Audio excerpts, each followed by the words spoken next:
Second match RR vs LSG. Rajasthan last மேட்ச்ல நிறைய mistakes பண்ணாங்க டிசிக்கு அகைன்ஸ்டா. கரெக்ட். சந்தீப் சர்மாக்கு சூப்பர் ஓவர் கொடுத்தது, அப்புறம் சூப்பர் ஓவரில் பேட்ஸ்மேன் இறக்கி விட்டது அப்படின்னு நிறைய மிஸ்டேக்ஸ் பண்ணாங்க. என்ன சிக்கல் அவங்க கிட்ட இருக்கு? அங்கே 2-3 சிக்கல் இருக்கா மாதிரி நான் கேள்விப்படுறேன். அது வந்து I hope it is not true. ஏன்னா ஒரு சைடுக்கு அந்த மாதிரி சிக்கல் வரக்கூடாது.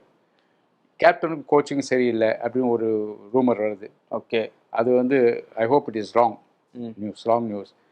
அப்புறம் பிளேயருக்குள்ளே 2 பேருக்குள்ளே சண்டை அப்படின்னு வருது. நிதிஷ் ராணாக்கும் ரியான் பராக். கரெக்ட்.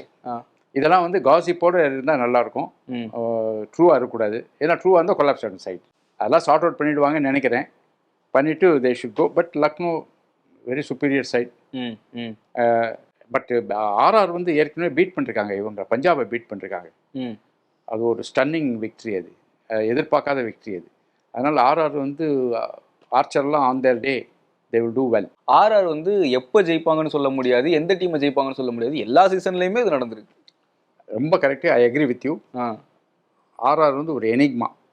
அவங்க வந்து என்ன பண்ண போகிறேன் அவங்களுக்கே தெரியாது. சொதப்பிடுவாங்க, அட் த சேம் டைம் நல்லாவும் விளையாடுவாங்க. அதனால் அண்ட் அதுக்கு உண்டான கெப்பாசிட்டி கொஞ்சம் கம்மியாக இருக்குது. அதுதான் என்னோட ஒரு இந்த சீசனில் இந்த வருஷம். ஓகே, இந்த வருஷம் போன வருஷம் பெட்டராக இருந்தது. ஏன்னா பட்லர்லாம் இருக்கும்போது கொஞ்சம் நல்லா இருந்தது. இந்த வருஷம் கொஞ்சம் கம்மியாக இருக்குது. அதில் ரீசன் வந்து போலிங் பரவாயில்ல. அஸ்வின் அண்ட் சஹல் 2 பேர் போனது போல அஸ்ராங்கா அண்ட் தீக்ஷன் எடுத்துட்டாங்க. ஸோ ஒரு அளவுக்கு அவங்களுக்கு மேட்ச் ஆகிடுது. தென் ஆர்ச்சர் இருக்கார், ப்ளஸ் சந்தீப், துஷார் 2-3 பவுலர்ஸ் இருக்காங்க. அதனால் அது ஒரு போலிங் மேனேஜ் பண்ணிவிடுவாங்க. பேட்டிங்கில் தான் பயங்கர ப்ராப்ளம் இருக்குது. சஞ்சு, ஜெய்ஸ்வால் 2 பேர் கண்டிப்பாக 50 அடிச்சு ஆகணும். இல்லைன்னா டோட்டல் வந்து 180 வராது. அந்த மாதிரி சுச்சுவேஷன். ஏன்னா ரியான் பராக் பிரில்லியன்ட் 30, அதுக்கு மேலே கிடையாது. ஒரு பிரில்லியன்ட் 30 அடிப்பார், அவ்வளோதான். அதோடு சரி. அப்புறம் ராணா வந்து பட்டுதுன்னா 60-70 அடிப்பார், இல்லைன்னா 10 ரன்னுக்குள்ளே அவுட் ஆகிட்டு போடுவார். ரொம்ப சான்சி பிளேயர். அவர் வந்து அடக்கி அந்த ஆங்கர் ரோல்லாம் பண்ண தெரியாது, அடிச்சுட்டே இருப்பார் ஃபர்ஸ்ட்டு. அவரோட டைப் அப்படி, அதனால் அவர் ஒன்றும் பண்ண முடியாது. நெக்ஸ்ட் ஹெட்மேயர் வந்து கடைசி 4 ஓவர் தான் வருவார், அதுக்கு முன்னாடி அமிச்சாக்க அவுட் ஆகிட்டு போடுவார். இந்த மாதிரி ட்ராபேக்ஸ் இருக்குது டீமில். அதனால் what I feel is Rajasthan பேட்டிங்கை வந்து கொஞ்சம் போராக இருக்குது. ஓகே, இப்போ என்னென்னா இந்த பேட்ஸ்மேன் உள்ள ஆர்டர் வராங்க, நல்லா ஆடுறாங்க, பால் நல்லா ரீட் பண்ணுறாங்க, ஆனால் 30 ரன் தாண்ட மாட்டுறாங்க. எதனால் அந்த சிக்கல் வருது? இப்போது ஃபஸ்ட்டு ஆரம்பத்துலேருந்தே பேட்டில் பால் படலாம் வந்து ஷார்ட் செலெக்ஷன் ஒரு ப்ராசஸ் இருக்குது. ஷார்ட் செலெக்ஷன் எப்படின்னாக்க, நீங்கள் போலர் போடும்போது அவரோட லெங்க்த்தை வந்து கேஜ் பண்ணணும். அதாவது இப்போ வந்து போலர் வந்து டெலிவர் பண்ணுறான், கையை விட்டு பால் வந்துடுது. அந்த பால் ஷார்ட் பிச் பாலா ஓவர் பிச் பாலா அப்படிங்கிறத வந்து முதல்ல குயிக்காக கண்டுபிடிக்கணும். அதுக்கேற்ற மாதிரி கால் போகணும். ஷார்ட் பிச் பால்னால் கால் பேக்கில் வரணும், பாடி வந்து பேக்கில் வரணும். ஏன்னாக்க அங்கே ஷார்ட்டாக பிச்சாகி மேலே ரைஸ் ஆக போகுது, பேக்கில் வந்து விளாடணும். இதே ஓவர் பிச் பால்னால் நீ ஃப்ரண்ட் ஃபுட்டில் கால் எடுத்துகிட்டு போய் டிரைவ் அடிக்கணும். இதை வந்து முதல்ல யார் வந்து ஏர்லியராக டயக்னோஸ் பண்ணுறாங்களோ அவங்க குட் பிளேயர்ஸ். பாதி பேர் என்ன பண்ணுவாங்க, அரைகுறையாக நின்றுட்டு ஃபார்வர்டும் போகாமல் பேக்லையும் போகாமல் மாட்டிப்பாங்க.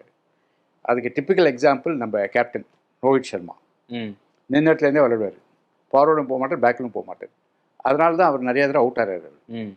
ஸோ அந்த மாதிரி மெஜாரிட்டி பிளேயர்ஸ் வந்து அந்த ஷார்ட் செலெக்ஷன் போது க்ளோஸ் பாலில் வந்து பேக் ஃபுட்டில் போய் மாட்டிப்பாங்க, இல்லை ஷார்ட் பாலை ஃப்ரண்ட் ஃபுட்டில் போய் மாட்டிப்பாங்க. இதுதான் காரணம், ஷார்ட் செலெக்ஷன். அண்ட் ரெண்டாவது வந்து இந்த பால் வந்து ஷார்ட்னா ரியலாக ஷார்ட்டாக இருக்கணும். நீ வந்து ஷார்ட்டாக இருக்கும்னு நினச்சிட்டு அடிக்க போனேன்னா அவுட் ஆகிடுவேன். அதே மாதிரி க்ளோஸ் பாலை வந்து ஐயோ நான் க்ளோஸ் பால் நினச்சேன், கடைசியில் இது வந்து யார்க்கர் ஆயிடுச்சு அப்படின்னு சொல்லக்கூடாது. க்ளோஸ் பால்னால் க்ளோஸ் பால். இதுதான் வந்து discipline and finding the length. Okay, இது வந்து பெரிய பிளேயர்ஸ் தான், நல்ல பிளேயர்ஸ் தான் பண்ண முடியும். இது ரெண்டாவது பை ப்ராக்டிஸ் நீ பண்ணி ஆகணும். இன்னைக்கு யாருக்கு சான்ஸ் இருக்கு? லக்னோ டெஃபினட்டாக லக்னோ 1 2 3 4. அதில் வந்து மிஸ்ஃபிட்டே பந்த் ஒருத்தர் தான். பந்த் கூட சிஎஸ்கே அகைன்ஸ்டா நல்லா ஆடினாரு. பட் அந்த இன்னிங்ஸ் அவர் மறந்துடுவார். ஓகே, ஏன்னா அவ்வளோ மோசமாக ஆடினார் அந்த இன்னிங்ஸு. 1 2 3 4 சாலிடாக இருக்குது. Markram, Pooran, Miller. பண்ண மிஸ்டேக் பந்த் வந்து மில்லர் அனுப்பாது, அவரை வந்து முன்னாடி அனுப்பணும். இன்ஃபேக்ட் பந்துக்கு முன்னாடியே அனுப்பலாம் மில்லரை.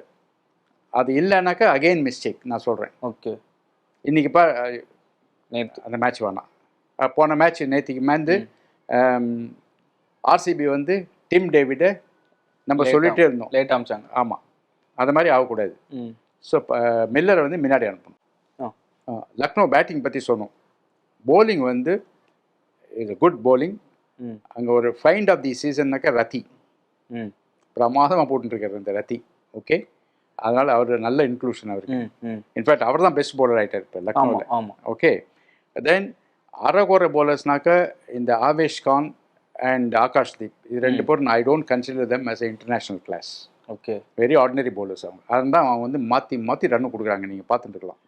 அதுவும் ஆகாஷ் தீப் வந்து ரொம்ப ரன்னு கொடுக்குறாரு முதல்ல. அது எல்லாமே இந்த லெக் சைடில் போகுது. அவங்க இப்படி லெக் சைடில் அடிச்சுட்டே இருக்காங்க. ஸோ அவரோட control is very poor. he may not be playing today. Okay, he may be dropped. வேற யாராவது எடுத்தாலும் இருக்கலாம். ஷர்துல் தாக்கூர் இருக்காரு. சாரி சார், ஷர்துல் தாக்கூர் டீம்ல ஷர்துல் தாக்கூர் இருக்கார். Is a good bowler. Rathi and Shardul Thakur 2 பேர் தான் குட் bowlers. அதாவது சொன்ன இடத்துல பாலை பிச் பண்ணக்கூடிய கெப்பாசிட்டி, அவ்வளோதான். அதுக்கப்புறம் வந்து சமாதானம் ஒருத்தர் இருக்கார், ரொம்ப அறகுறை. அவரை போய் முன்னாடி மில்லருக்கு முன்னாடி அனுப்புகிறாங்க. கிரிமினல், அது வந்து கிரிமினல் மிஸ்டேக். அது ஓவர் த கோச்சஸ், ரொம்ப தப்பு. இன்ஃபேக்ட் பந்தே வரக்கூடாதுன்னு நான் சொல்கிறேன். ஓகே, அதுக்கு மேலே சமாத் பதோனி 2 பேரும் வேறு முன்னாடி அனுப்புகிறாங்க மில்லருக்கு முன்னாடி. That's not correct. Miller should go in fit. Okay sir, மீண்டும் சந்திக்கலாம்.